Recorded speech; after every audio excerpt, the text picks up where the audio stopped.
Good morning, everyone. So thanks for the introduction. Yes, I'm talking about the place-based carbon calculator that we've been building for England. It's going to be a free web tool that's launching fairly soon. We're in the middle of user testing at the moment. And the purpose of the tool is to help local authorities with developing their decarbonisation plans by calculating the per person carbon footprint for every lower super output area in England.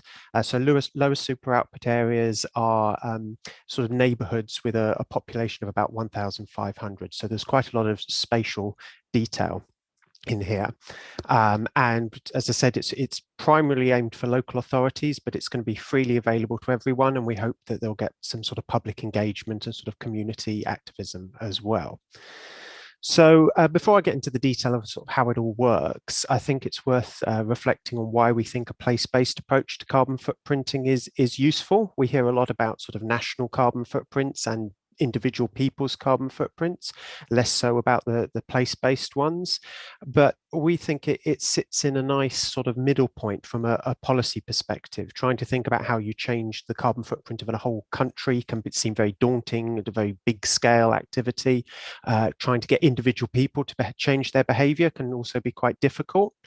But a place-based approach often frames the problem in a way that is more manageable for a policymaker. So you might say, oh, everyone in here drives a lot.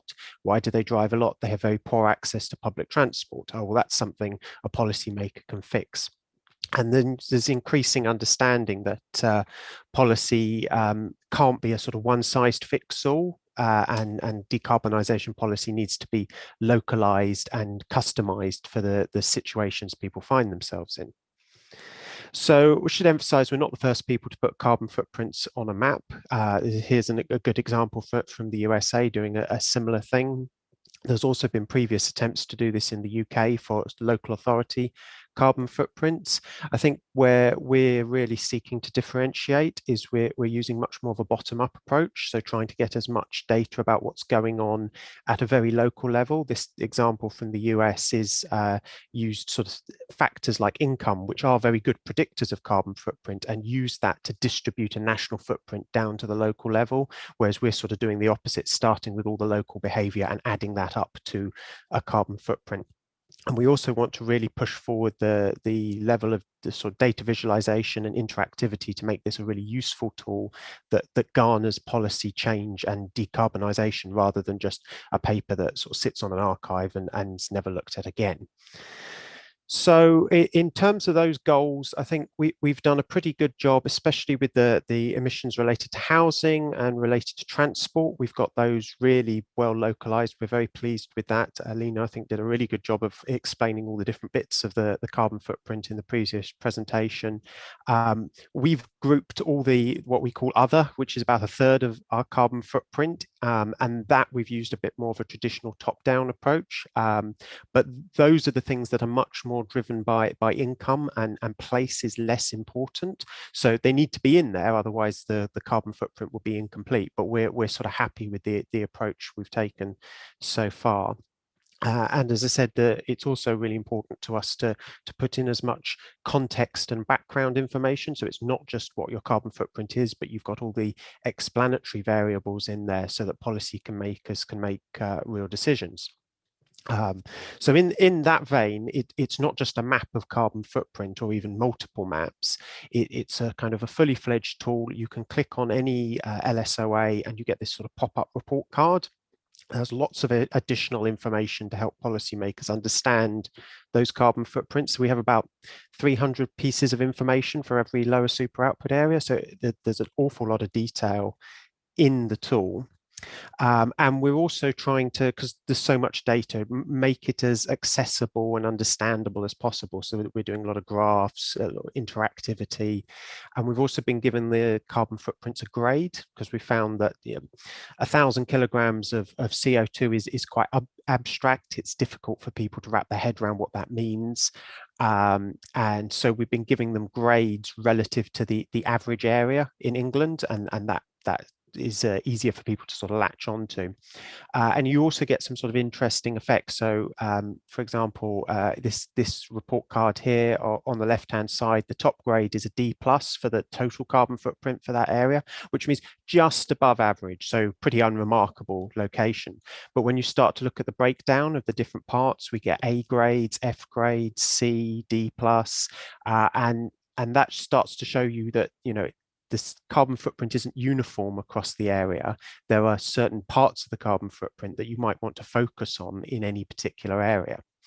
And we're also trying to benchmark areas against local context. So on the right-hand side here, the first bar is the LSOA that you've clicked on. The second bar is the local average, so they're a little bit better than the local average. The third bar is the national average, so they're just above the national average, as I said. And then the fourth bar is areas that have similar geodemographics, so they're more of a like with like comparison than just comparing to neighborhoods that might be nearby but might be very different from a socioeconomic perspective. And we can bring this sort of context data to the map as well. So this big picture here on the right is all the public transport stops in the UK. We know access to public transport is an important determinant of carbon footprint. But we're not just showing where they are, but also color coding by the frequency of the service. So you can see down here in London, the deep dark blue, very high frequency, very dense public transport. But some other cities like, say, Cardiff or Manchester up here have a less density of stops, but also a far less frequent service. And it's therefore unsurprising that they use public transport a lot less. And we can translate this also into sort of what it means for travel time. So here are sort of two examples from Northampton and London. These are 15-minute travel time isochrones for different modes of travel. And you can see in London with the red areas, the effect of public transport means that you can just get so much further in 15 minutes. And that naturally changes people's behaviors. So I think I'm getting towards the end of my time. So I just wanted to wrap up a little bit with some talk about the software and the technology behind this. I think for a GIS conference, there might be other people who are interested in visualizing their data in this way. So we use R to do the back-end data analysis. The real challenge of this project is there's about 100 gigabytes of data behind the tool, and we've got to get that into a form that we can serve up on your phone without it catching fire. So R does all the pre-processing, all the heavy lifting of those data sets and the kind of simplification and the preparation. At the other end, what's actually running on your phone is the Mapbox GL mapping library, which is free open source software. So it's very easy to use, well documented.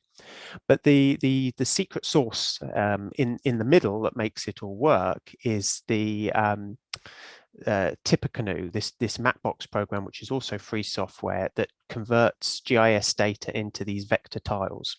Now, vector tiles are quite widely used in mapping now for base maps, but they haven't seen so much adoption in data visualization and use in academia, which I think is a real missed opportunity, because for that purpose, they are truly spectacular.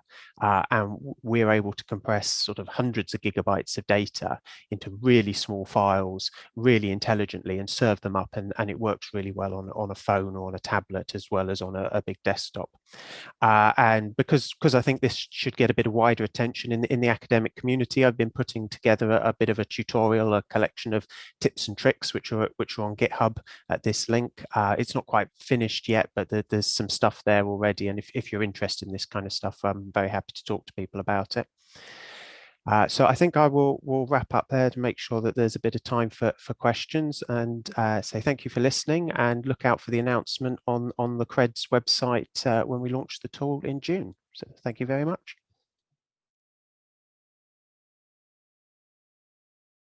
Malcolm, you've got a few questions in the chat. Timna asks, do you think a focus on carbon footprints detracts from the responsibility of big industries and fossil fuel investments? And then they've added just another comment below that. They've said, sorry, sent that too soon. It should read, do you think a focus on carbon footprints detracts from the responsibility of big industries and fossil fuel investments at a policy level and holds the potential to be used as greenwashing? A very good question. I suppose yes, that there is a risk of that. I think to fully understand carbon footprints, we need to look at them at lots of different angles. So we need to look at them from the individual scale, from the place-based scale, from the sort of industry kind of perspective as well, because they all tell slightly different slices of the story. Our focus, particularly with this tool, was helping local authorities, and they only have control over the things that happen in their borders. So a place-based approach really makes sense for helping local authorities. And in the UK, a big chunk of our carbon footprints are coming from our housing and our transport. And these are also the really low-hanging fruit in terms of being much easier to fix. You know, say decarbonising the cement industry, really important, but quite a different challenge to, say, getting people out of their cars onto walking, cycling, and public transport. So I wouldn't present this as a definitive solution at all, but we're hoping that it can be part of the solution and it has a useful place in the broader effort to decarbonise. Thank you. We've got a question from Nick who asks, how do you think the dashboard or data will be received by local authorities? Have you had any feedback from them yet? So we're doing user testing with local authorities. We've partnered with Transport for Southeast, which is a sort of a meta group of all the local authorities in the southeast of England. And so far, the feedback's been very positive. There's a lot of enthusiasm.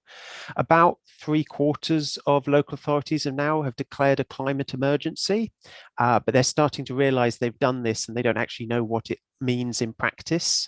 So that there's a hunger at the moment for more information and for better understanding.